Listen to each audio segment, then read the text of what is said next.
것이니라. 아멘. 오늘도 새벽에 오신 여러분들 주님의 이름으로 환영합니다. 오늘은 선하고 아름다운 가정의 꿈이라는 제목으로 말씀을 묵상할 수 있을 것 같습니다.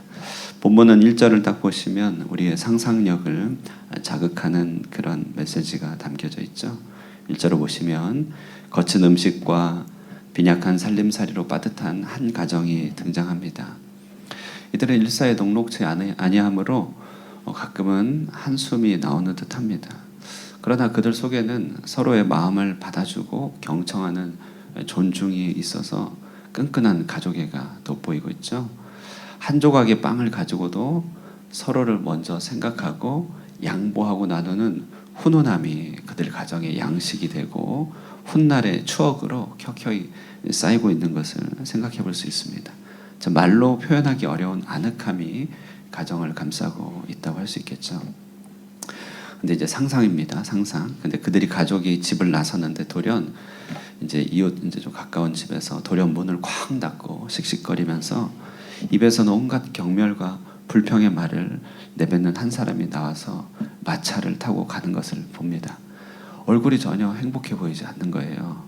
그런데 그 사람 뒤로 보이는 그의 집은 크고 누가 봐도 재물이 많은 집인 것이죠. 어떤 집이 더 행복할 것인가, 행복에 대해서 생각하는 그런 이제 그 아침, 그들 가정의 아침이 됩니다. 자, 이 가정에는요, 비록 형편이 어렵지만 오갈 데 없는 한 사람을 이모님으로 여기면서 살아갑니다. 지금 계속 상상이에요. 나름 이제 스토리텔링 하고 있는데요. 잠언을 바탕으로 상상으로 한 가정의 이야기를 하고 있습니다. 한 이모님을 모셨는데 이 이모님이 알뜰하고 슬기롭게 처신하면서요, 알게 모르게 그 집의 어린 자녀들을 잘 보살피고 다듬어 줍니다. 참 때로는 친구처럼, 때로는 교사처럼 참 지혜롭게 그렇게 자녀들에게 잘 대우해 줍니다. 그러니 온 가족이 그 이모님이 너무 고맙죠. 급기야는 이 가정에게, 이 이모님에게 뭐라도 나누어 줘야겠다, 이제 이런 결심까지도 하게 되는 이제 그런 귀한 또 집안의 사람이 됩니다. 사실 이 가정에는 말 못할 속사정이 있었던 것 같습니다. 아마도 선조 때, 할아버지 때 그 어린 시절 그때쯤 있었던 일인 것 같은데, 믿었던 사람에게 그 선조가, 할아버지가 배반당하여서 악한 일을 좀 당한 것이에요. 그래서 부모 때로부터, 조상 때로부터 물려받은 가산을 상실한 것입니다. 가난해지게 된 것이죠. 그 이후로 가산을 일으키기가 쉽지 않아가지고 그 일을 생각하면 마음이 너무 쓰라리고 너무 원망도 나오는 것입니다. 그래서 마음이 쓰라리고 원망이 나올 때마다 이들 가정은, 또 부모들은 마음을 굳게 지키면서 3절에 이런 말씀을 되뇌이는 것이에요. 도가니는 은을, 풀무는 금을 연단하거니와 여호와는 마음을 연단한다는 것이, 하나님은 이 시련의 영광로를 통하여 마음을 단련하고 계신다. 마음을 단련하고 계신다. 계속해서 성품을 무너뜨리지 않기 위하여 집중하고 훈련하고 서로를 다독여 줍니다. 물론 그런 시련의 배경에는 인간적인 방심함도 있었을 것입니다. 그래서 저녁에 식탁에 둘러앉아서 한 번씩 삶의 지혜를 나누면 이제 아마도 그 당시 시련을 겪었던 할아버지가 이런 교훈을 줄 것입니다. 본문 보시면요, 4절에 악을 행하는 자는 사악한 입술이 하는 말을 잘 듣고 거짓말하는 자는 악한 혀가 하는 말에 귀를 기울인다. 다시 말해서 악인의 꾀에 넘어가는 것도, 못된 말에 이끌리는 것도 사실은 자기 자신의 어떠함에 달려 있다는 것이죠. 그러니 내가 어떤 존재가 되느냐에 따라서 어떤 말이 들려오느냐, 내 존재에 따라서 들려오는 말이 달라지니까 자기 자신을 잘 다뤄가야 된다. 이제 이런 교훈을 주고받습니다. 때로는 이들이 겉으로 보이는 궁핍 때문에 사람들의 무시나 멸시를 받을 때가 있습니다. 겉으로 보이는 외면의 가난 때문에 사람들이 괜히 궁핍하게 여기고 괜히 무시하고 멸시하는 것이죠. 그럴 때가 되면 기가 막히고 속도 상해가지고 사람들이 어떻게 저럴까 실망스럽지만, 한 가지 분명히 아는 것은 하나님의 공의를 아는 것입니다. 그래서 5절의 말씀, 이런 말씀으로 마음을 또 다독입니다. 가난한 자를 조롱하는 자는 그를 지으신 주를 멸시하는 자요, 사람의 재앙을 기뻐하는 자는 형벌을 면하지 못할 것이다. 정의의 하나님, 공의의 하나님을 깨닫고부터 무례한 사람들에 대해서 마음을 조금 내려놓게 됩니다. 그래, 나를 조롱하는 것은 하나님을 조롱하는 것이지. 그래서 서서히 마음을 내려놓고 하나님께 모든 걸 맡기게 되죠. 그래도 이 집은요, 겉으로는 좀 힘들어도 속에는 보물이 있습니다. 그것은 할아버지 입장에서는 손자, 손주들, 어린 자녀들이 그 바로 하나님의 지혜 속에서 단단히 자라가고 있는 것을 보는 것이, 그것을 보니까요, 손주의 실수도 자신의 삶의 고난도 깨끗이 씻는 듯 합니다. 자신이 많은 유산을 남기지 못해도 하나님의 말씀 안에서 자녀가 자라가도록 한 이 한 가지 일은 자신의 면류관임을 느끼게 됩니다. 그래서 이게 보화죠. 그래서 손자는 좀 노인의 면류관이다. 하나님 뜻 안에서 자라간 손자는 노인의 면류관이죠. 자녀들 입장에서도 자신의 삶을 방치하지 않고, 자신의 삶을 그냥 내버려두지 않고 영혼을 붙잡아주고 말씀으로 붙잡아준 부모님의 은덕은 육신의 은인일 뿐 아니라 생명의 은인이에요. 그래서 과연 손자는 노인의 면류관이고 부모는 자녀의 영광이죠. 언제요? 하나님의 말씀 안에서 서로가 연결될 때 그렇다는 것입니다. 이 가정은 마른 떡 한 조각이 핍절이 있지만 언어 생활에는 격조가 있어서 7절의 말씀을 좀 의역해 보면요, 문자를 쓰는 것이 미련한 자에게는 어울리지 않듯이 진실하지 않은 말이 경건한 자에게도 어울리지 않는다, 이런 말인데요. 말의 격조를 지킨다는 것이죠. 그들은 말을 과장하거나 말을 너무 포장하거나 말을 너무 비틀지 않고 있는 그대로 그 무게만큼의 말을 담백하게 하기 위하여 노력하는 것입니다. 결국 모든 죄도 거짓도 말의 문제에 있다는 걸 알기 때문에 말의 무게만큼 담백하게, 상황의 무게만큼 진실하게 말하려는 노력이 화목의 비결임을 이들은 깨닫습니다. 그래서 말을 굉장히 신중하게 격조 있게 하려고 노력하죠. 한 번은 사람들이 이제 주변에서 보면 로비, 그러니까 뇌물을 통해서 일을 원활하게 해결해 나가는 것을 볼 때마다 마음이 복잡해집니다.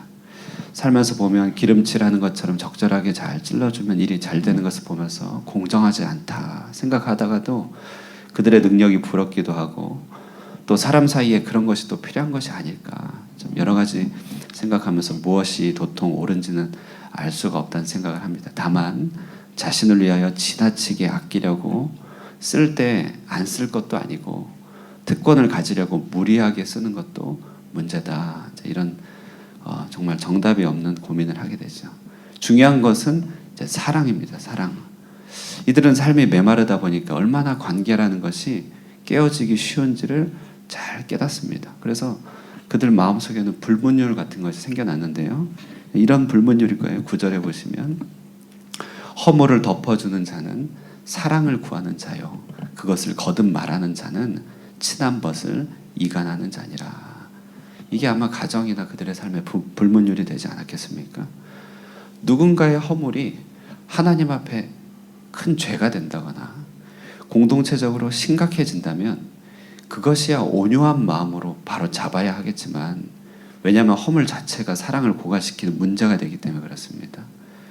그러나 허물이 개인적으로 힘들면, 누군가의 허물이 그냥 자신에게 힘들다고 한다면 그것을 힘든 것 때문에 누군가에게 거듭 말하는 그 일이, 자꾸 거듭 말하다 보면 말하는 자기 자신이 관계의 틈이 되고 사탄의 통로가 될 수 있다는 사실을 그들은 너무나 잘 아는 것이죠. 깨어지기 쉬운 관계라는 것입니다. 그래서 허물을 덮어주면 그것이 사랑을 한다는 뜻이고, 자꾸 말하면 내 자신이 그 관계의 틈이고 사탄의 틈이 된다는 것입니다. 이 집의 자녀들은 그래서 선조의 잘못을 자꾸 언급하거나 형제의 잘못에 대해서 자꾸만 떠올리려 하지 않습니다. 섭리에 맡기고 품어줍니다. 그러면서 이들에게는 어려운 상황을 극복하고자 하는 일종의 이제 한이 좀 서려 있는 것 같은 것이 있는데, 그것은 영혼이 물러지거나 결코 경솔해지지 않는 깨어 있음입니다. 누구보다도 지혜의 값어치를 귀중하게 여깁니다. 왜냐하면 어려워져 보니까 지혜가 얼마나 소중한 것을 아는 것이에요. 마음에 작심하고 결심을 하는데요, 결단코 미련하지 말자, 마음에 작심을 합니다. 맞아도 깨닫지 못하는 미련함이 얼마나 무서운 것이냐, 마음에 되새기는 것이죠. 얼마나 무서운 것이냐. 하나님이 주시는 미세한 한 음성으로 그 음성만으로도 족하니까 경청하고 귀담아 듣고 살아내자 결단하는 것이죠. 순종을 거부하고 11절 말씀처럼 순종을 거부하고 제 뜻대로 행하는 것이 잠시 잠깐의 숨통이 쉬어지는 것 같지만 그 뒤에는 잔인한 메신저 사자가 기다리고 있음을 명심하고 명심하는 것입니다. 미련한 삶이 가져오는 폐에 대해서 얼마나 각성하는지 이런 교훈이 가정에 아로 새겨져 있습니다. 12절 말씀 보면 차라리 새끼 빼앗긴 앙콤을 만나라. 미련한 사람의 미련함을 만나는 것보다는 차라리 새끼 빼앗긴 앙콤을 만나는 것이 좋다. 미련한 삶의 폐에 대한 한이 서린 경각심이라고 할 수 있겠습니다. 어려워 보니까 깨닫게 되는 것이에요. 지금까지 정말 빈약한 상상력이고 너무 웃기지만 상상으로 그려본 한 가정집 이야기였습니다. 그런데 함께 보기를 원하는 것은요, 지혜라고 하는 것은 한 개인의 처사만이 아니고 한 가정이나 한 단위의 사람들 속에서 구별되는 분명히 한 나라를 이뤄가는 속성이라는 것이죠. 지혜는 하나님 나라의 속성입니다. 기운이 다르고 분위기도 다르죠. 지혜가 있는 집과 그렇지 않은 집은 기운도 다르고 분위기도 다릅니다. 삶의 원리도 다릅니다. 왜냐하면 완전히 새로운 다른 나라가 그 집에 임했기 때문에 그렇습니다. 우리가 우리 가정을 생각하든 교회든 생각하든 그것을 나라라고 생각해야 됩니다. 때로는 자녀를 하나님보다 더 소중히 여길 때가 있습니다. 때로는 배우자의 기호나 배우자의 생각을 하나님의 통치보다 더 귀담아 들을 때가 있죠. 그러다 보면 지혜가 조금씩 반감이 되고 사라져갑니다. 집안에, 교회에 주인은, 통치자는 온전히 하나님 한 분이죠. 서로를 사랑하고 서로를 받아줘야 되지만 하나님의 통치와 하나님의 지혜가 흘러가도록 멈추도록 해서는 안 되는 것입니다. 남다른 하나님 나라를 꿈꿔야 되는 것이죠. 지혜를 하나님처럼 높여야만 됩니다. 이처럼 삶을 폐허로 이끄는 미련함에 대해서는 우리가 한이 서릴 정도의 경계가 있어야 됩니다. 정말 그 미련함, 내 삶 속에 내 삶을 넘어뜨렸던 미련함에 대해서는 정말 애석히 여겨야 됩니다. 안타깝게 여기고 아파해야지만 거기로부터 벗어날 수 있는 것이죠. 마음을 변화시키고 품성을 세우고 관계를 풍성하게 하는 지혜를 말 그대로 금보다 더 사모해야 겨우 지혜가 우리 가운데서 이렇게 심겨지고 자랄까 말까 하는 것 아니겠습니까? 하나님을 주인으로 모시는 우리 가정, 우리 교회가 되어서 하나님의 지혜의 통치를 온전하게 맛보게 되는 우리 교회 또 여러분 가정이 되시기를 주님의 이름으로 축원드립니다. 기도하겠습니다. 살아계신 하나님 아버지 감사합니다. 오늘도 이 새벽에 주님의 지혜의 나라, 지혜의 통치를 묵상하게 됩니다. 비록 한 가정이 현실의 여러 가지 일들로 인하여서 어려움을 당할지라도 그 일을 통하여 하나님의 지혜를 배우며 대대로 그 지혜를 연결해 나갈 때 그것이 보화이며 그것이 하나님의 큰 면류관임을 기억해 보게 됩니다. 우리 삶 속에 우리 삶을 넘어뜨리고 망가뜨렸던 미련함에 대해서는 아파하며 경성하며 깨어서 돌이키게 하여 주시고 하나님과 그 지혜를 온전히 높여 우리 삶 가운데, 가정 가운데, 교회 가운데 주님의 지혜의 통치가 나타나도록 늘 사모하며 나가게 하여 주시옵소서. 오늘 하루도 사모하는 마음으로 주님의 지혜를 구합니다. 범사의 모든 선택의 순간마다, 모든 만남의 순간마다 주님의 지혜가 흘러 넘치게 하여 주시고 겸손하고 또 간절한 마음으로 구하여 주님의 나타나심을 늘 목도하는 우리 모두가 되게 하여 주시옵소서.